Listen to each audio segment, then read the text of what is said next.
রেলিয়ানা ভাবছিল, বর্তমানে আমি এই নোভেলের যে রাজ্যে আছি তার নাম শেমা।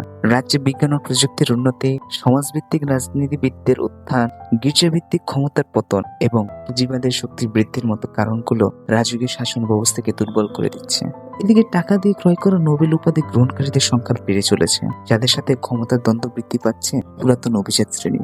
যেহেতু পুরাতন অভিজাত শ্রেণীর ক্ষমতার উত্থান রাজ পরিবারের ক্ষমতাকে হুমকির সম্মুখীন করছিল, সেহেতু রাজপরিবার জোট বাঁধা শুরু করলো নতুন অভিজাত শ্রেণীর সাথে। যদিও এটা সহজ ছিল না ক্ষমতার পার্থক্যের কারণে। পুরাতন অভিজাতরা সিদ্ধান্ত নিল নব্য ধনীদের প্রভাব রোধ করতে নতুন আইন প্রস্তাবের প্রভাব বিস্তার রোধে তারা প্রস্তাব করলো তথাকথিত নব্য ধনী প্রতিরোধ আইন। কিন্তু আইন পাশের জন্য প্রয়োজন যে রাজকীয় সিল, সেটাই এখন উধাও। পুরাতনরা যখন নতুনদের দমনের উপায় খুঁজতে ব্যস্ত, তখন আবির্ভাব ঘটে এক নতুন উদীয়মান তারকা, নোয়া ফলডের ওয়েনাই, যে কিনা বর্তমান রাজ্যের ছোট ভাই এবং সিংহাসনের পরবর্তী উত্তরাধিকার।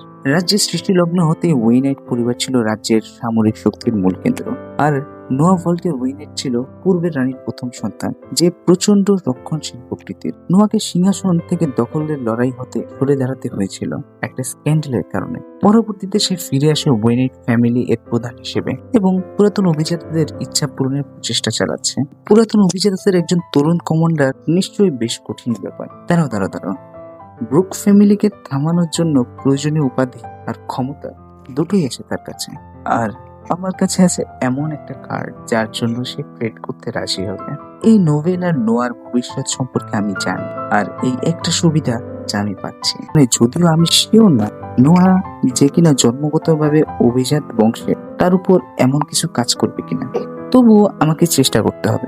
একদিকে যখন রেলিয়ানার ফিয়েন্সে ফ্রান্সিস পার্টিতে তার বন্ধু জেক ল্যাংস্টনের সাথে গল্পে মেতে ওঠে, অন্যদিকে রেলিয়ানা তার ভাবনা অনুযায়ী কাজ, অর্থাৎ সে নোয়ার পিছনে তার সাথে কথা বলার জন্য। শেষমেশ সে নোয়ার পিছু করতে করতে বাগানে এসে পৌঁছায়। যখন রেলিয়ানা এই চিন্তায় মগ্ন যে সে কিভাবে নোয়ার মতো একজন নোবেল ফ্যামিলিকে অ্যাপ্রোচ করবে, ঠিক তখনই নোয়াই রেলিয়ানাকে জিজ্ঞেস করে, আমি কি আপনাকে কোনোভাবে সাহায্য করতে পারি? অন্যদিকে ফ্রান্সিস তার বন্ধুর সাথে কথা শেষ করে রেলিয়ানাকে খুঁজতে থাকে। তখন সে রেলিয়ানাকে না পেয়ে একজন সার্ভেন্টকে জিজ্ঞেস করে সে রেলিয়ানাকে দেখেছে কিনা। তখন সার্ভেন্ট জবাব দেয় যে সে তাকে দেখেছে বাগানের দিকে যেতে।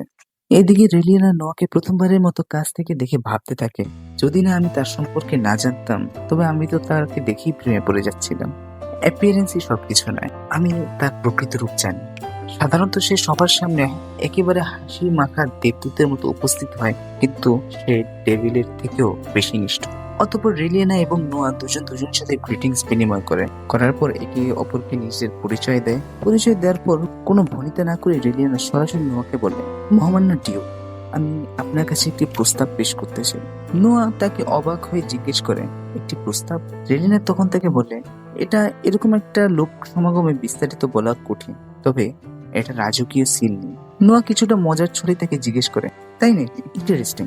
তো কি প্রস্তাব আপনি পেশ করতে চাইছেন লেডি রেলিয়ানা? নোয়াকে তার প্রস্তাব শুনতে আগ্রহী দেখে রেলিয়ানা ভাবে, যাক, আমি এবার তাহলে একটা আলোচনায় বসতে পারবো। আমার নিজেকে বাঁচিয়ে রাখা প্রয়োজন। আর ঠিক তখনই রেলিয়ানাকে পিছন থেকে ডাক দেয় ফ্রান্সিস ব্রুক।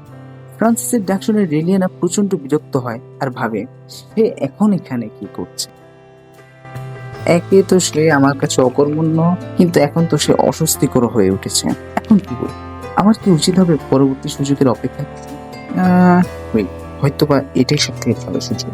অতঃপর হুট করে সে নোয়ার হাত ধরে বসে আর ফ্রান্সিসকে বলে, আমি হয়তো তোমার কাছ থেকে আর এটা লুকাতে পারবো না। আমি ক্ষমা চাচ্ছি আপনার কাছে লর্ড ব্রুক। ফ্রান্সিস তখন তাকে জিজ্ঞেস করে, কিন্তু কেন? রেলিয়ানা জবাব দেয়, ডিউক ওয়েনাইট আর আমি একে অপরকে ভালোবাসি।